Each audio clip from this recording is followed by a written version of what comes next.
नमस्कार दोस्तों, आपका हमारे YouTube चैनल पर हार्दिक स्वागत है। आज हम आपको करंट अफेयर्स के महत्वपूर्ण बिंदुओं पर चर्चा करेंगे। करंट अफेयर्स के महत्वपूर्ण बिंदुओं को आइए देखते हैं। करंट अफेयर्स काफ़ी महत्वपूर्ण टॉपिक होता है हर प्रतियोगी परीक्षा में। तो पहला टॉपिक देखते हैं। IIT जोधपुर में पहली रूफटॉप सौर परियोजना शुरू की गई। रूफ होती है छत और टॉप मतलब उसके छत के ऊपर सोलर पैनल लगाए जाते हैं।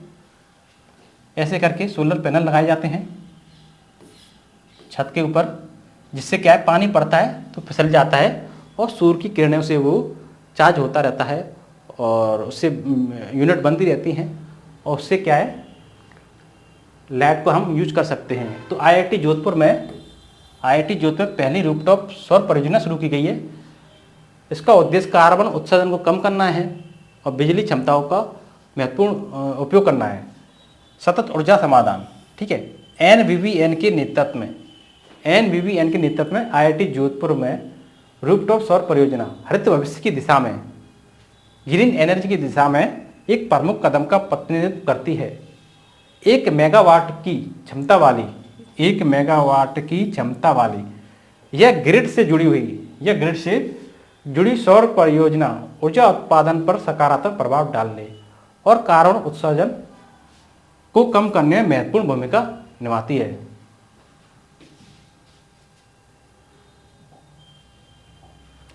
पार्कर सोलर प्रोब ने सौर पवन के स्रोत की खोज की। पार्कर सोलर प्रोब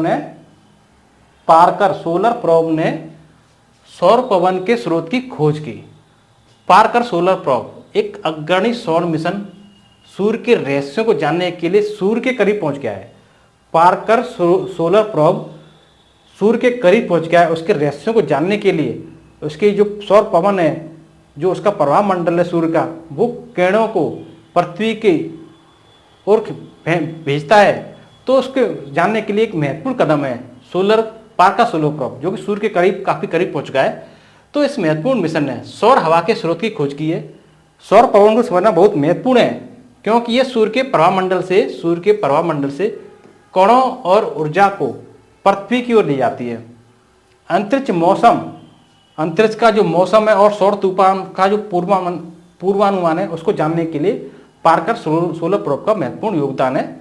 तो सौर पवन के स्रोत की खोजों को वैज्ञानिकों के लिए एक महत्वपूर्ण क्षण है। ये अंतरिक्ष के मौसम और सौर तूफानों को अधिक सटीक भविष्यवाणी करने में सक्षम बनाता है, जिसका पृथ्वी के तकनीकी बुनियादी ढांचे और संचार नेटवर्क पर गहरा प्रभाव पड़ सकता है।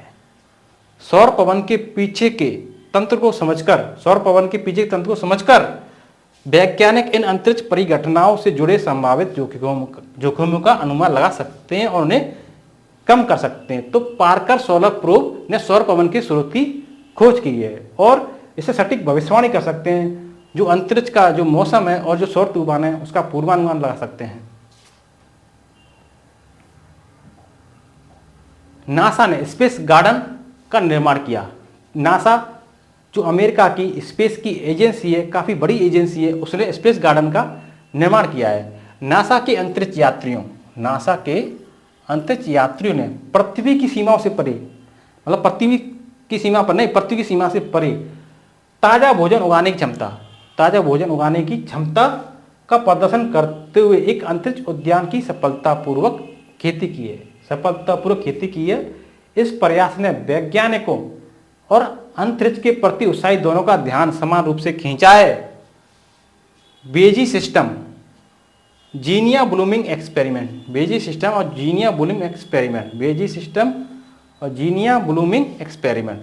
2015 में नासा के अंतरिक्ष यात्रियों ने बेजी सिस्टम को सक्रिय किया, जो एक विशिष्ट पौधा विकास कक्ष है। बेजी सिस्टम को सक्रिय किया, जिसमें जीनिया के बीज होते हैं। किसके बीज होते हैं? जीनिया के बीज होते हैं। बेजी सिस्टम सक्रिय रूप से सक्रिय किया, जो एक पौधा है, विशेष पौधा है, जिसमें जीनिया के बीज होते हैं। ISS की माइक्रोग्रेविटी स्थितियों में जीनिया फूल के खिलने से वैज्ञानिकों को अंतरिक्ष में बढ़ते पौधों के बारे में बहुमूल्य जानकारी मिली है। इस चुनौतीपूर्ण प्रक्रिया ने शोधकर्ताओं को माइक्रोग्रेविटी में माइक्रोग्रेविटी में बागवानी की पेचीदगियों को बेहतर ढंग से समझने की अनुमति दी है। वहाँ पर फूलों और फलों को उगाने की जो माइक्रोग्रेविटी में जो स्थिति है उसको समझने में काफ़ी महत्वपूर्ण रोल किया है बीजी सिस्टम ने, जिसमें जीनिया के बीज होते हैं। दलाई लामा को 64 साल बाद रमन मैग्सेसे पुरस्कार मिला है। दलाई लामा को 64 साल बाद 1959 का, मान लीजिए 1959 में मिल चुका था उनको पुरस्कार, लेकिन 64 साल बाद इनको रमन मैग्सेसे पुरस्कार मिला है। रमन मैग्सेसे अवार्ड फाउंडेशन ने 64 साल बाद तिब्बती आध्यात्मिक नेता दलाई लामा को 1959 का रमन मैग्सेसे पुरस्कार प्रदान किया। फाउंडेशन की अध्यक्ष सुसाना बी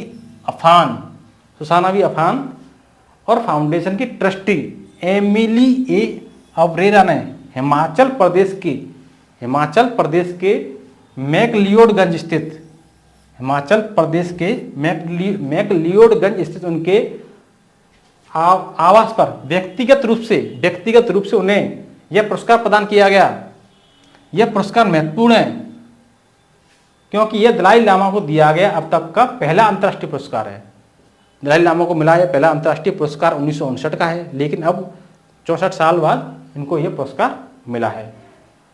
अगस्त 1959 में फिलीपींस में फाउंडेशन द्वारा दलाई लामा को रमन मैग्सेसे पुरस्कार प्रदान किया गया था।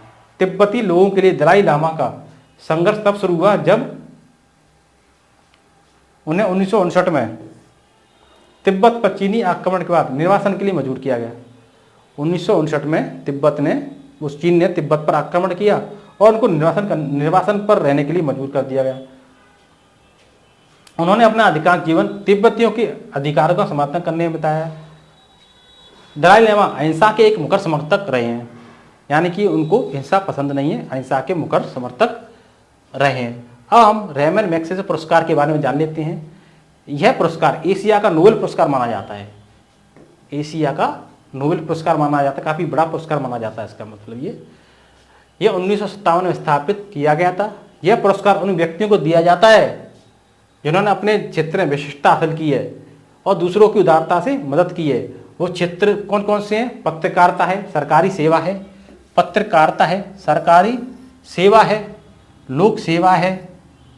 अरविंद केजरीवाल जी को भी सरकारी सेवा के रूप में उनको रमन मैग्सेसे पुरस्कार मिल चुका है, जो वर्तमान में दिल्ली के मुख्यमंत्री हैं।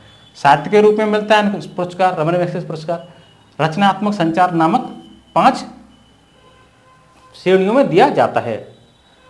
रमन मैग्सेसे 1953 में फिलीपींस के राष्ट्रपति बने थे। मैग्सेसे के प्रशासन के वर्षों को फिलीपींस के स्वर्ण वर्ष के रूप में वर्णित किया जाता है। वे अपनी उदारता और कृषि सुधारों के लिए जाने जाते थे। नेक्स्ट पॉइंट देखते हैं, शनि के चंद्रमा, जो कि शनि का छठा सबसे बड़ा चंद्रमा है एनसेलेडस पर फास्फोरस की खोज की गई है। फास्फोरस जीवन के लिए काफ़ी महत्वपूर्ण होता है, तो इससे अनुमान लगाया गया है कि शनि का जो चंद्रमा है एनसेलेडस, उस पर जीवन हो सकता है, लेकिन जीवन की पुष्टि नहीं हुई है, जीवन हो सकता है। तो शनि के चंद्रमा एनसेलेडस पर फास्फोरस की खोज की है। ये कैसिनो अंतरिक्ष यान था जो नासा का था, उसने भेजा था, उसके जरिए महत्वपूर्ण जानकारी मिली है। शोधकर्ताओं ने शनि के चंद्रमा एनसेलेडस से निकलने वाले बर्फीले कणों में, शनि के जो चंद्रमा है एनसेलेडस के निकलने वाले बर्फीले कणों में फास्फोरस की उपस्थिति खोज की है। यह खोज पृथ्वी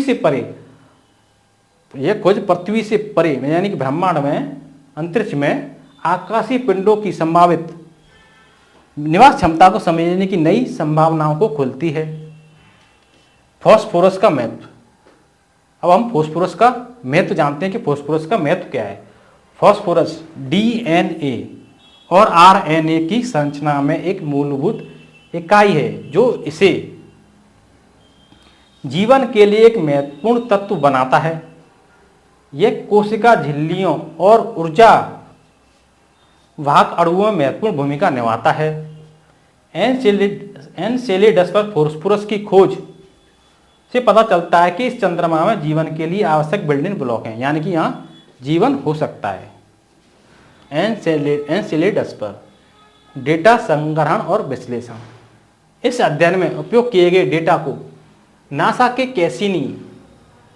के कैसिनी अंतरिक्ष यान द्वारा एकत्र किया गया था, जिसने 2004 से 2017 तक बड़े पैमाने पर शनि और उसके छल्लों और उसके चंद्रमाओं का पता लगाया था।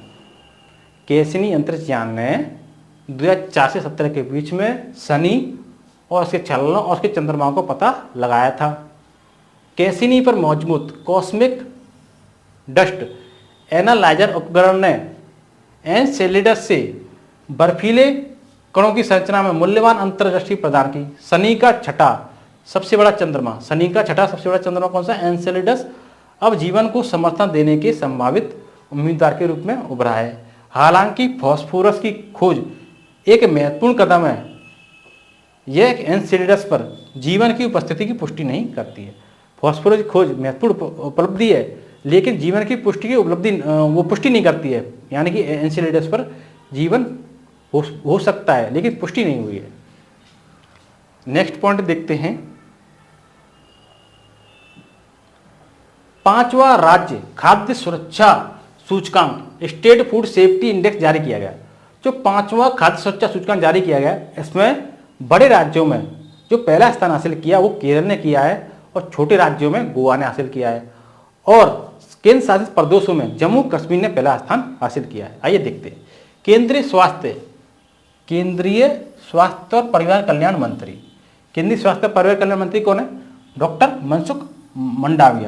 मनसुख मंडाविया केंद्रीय स्वास्थ्य और परिवार कल्याण मंत्री हैं, द्वारा हाल ही में अनावरण किए गए 5वें राज्य खाद्य सुरक्षा सूचकांक स्टेट फूड सेफ्टी इंडेक्स में खाद्य सुरक्षा सुनिश्चित करने में राज्यों और केंद्र शासित प्रदेशों के प्रदर्शन पर प्रकाश डाला है। बड़े राज्यों में केरल ने राज्य खाद्य सुरक्षा सूचकांक शीर्ष रैंकिंग हासिल की है।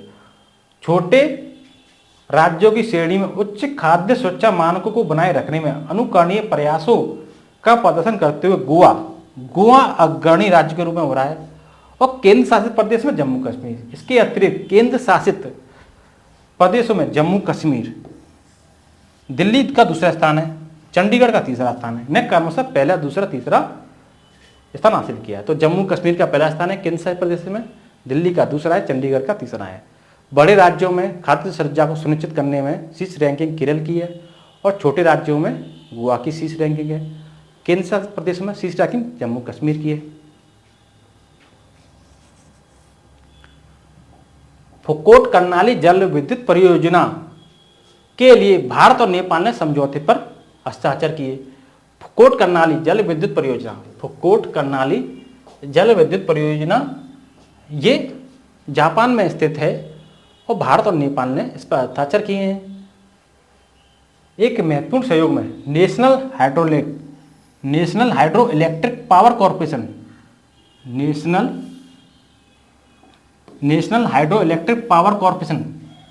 NHPC national hydro electric power corporation, ये भारत की कंपनी है, और विद्युत उत्पादन कंपनी VUCL ने फुकोट कर्नाली जल विद्युत परियोजना के विकास के लिए प्रारंभिक समझौते पर हस्ताक्षर किए हैं। ये नेपाल में स्थित है, और ये VUCL ये नेपाल की कंपनी है, NHPC भारत की कंपनी है। कर्नाली नदी का उपयोग, कर्नाली क्या है? नदी है जो कि नेपाल से होकर बह रही है। कर्नाली नदी का उपयोग, फुकोट कर्नाली परियोजना का बिजली उत्पादन कर्नाली नदी के प्रवाह से सुगम होगा। नदी के जल संसाधनों का उपयोग करके इस परियोजना का उद्देश्य स्थायी ऊर्जा उत्पादन में योगदान देना और क्षेत्र में बिजली की बढ़ती मांग को पूरा करना है। आइए नेक्स्ट पॉइंट देखते हैं। करंट अफेयर्स का जो महत्वपूर्ण टॉपिक चल रहे हैं इस समय उनको देखते हैं। डूरंड कप के 132वें संस्करण का आयोजन किया जाएगा। तो डूरंड कप के 132वें संस्करण का आयोजन अगस्त में किया जाएगा। डूरंड कप जिसे एशिया का सबसे पुराना एशिया का सबसे पुराना और दुनिया के तीसरे सबसे पुराने फुटबॉल टूर्नामेंट के रूप में जाना जाता है। एशिया का सबसे पुराना टूर्नामेंट माना जाता है और दुनिया का तीसरा सबसे पुराना टूर्नामेंट माना जाता है, फुटबॉल टूर्नामेंट माना जाता है डुरंड कप।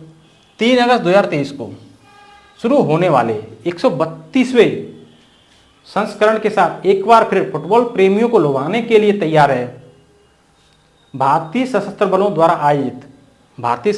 द्वारा यह आयोजित होगा। यह प्रतिष्ठित कार्यक्रम उत्कृष्टता, खेल कौशल का प्रतीक है। जनरल मनोज पांडे ने air chief marshal VR Chaudhari और अखिल भारतीय फुटबॉल महासंघ के अध्यक्ष हैं श्री कल्याण चौबे, अखिल भारतीय फुटबॉल महासंघ के अध्यक्ष हैं श्री कल्याण चौबे, जो कि अभी बने हैं, के साथ डुरंड कप के ट्रॉफी टूर को औपचारिक रूप से हरी झंडी दिखाई है। आशा करता हूं सारे टॉपिक हो चुके हैं। यदि आपको हमारा वीडियो अच्छा लगा हो तो वीडियो को लाइक एंड शेयर जरूर करें और चैनल को सब्सक्राइब करें। कमेंट बॉक्स में कमेंट करें। अब तक के लिए धन्यवाद।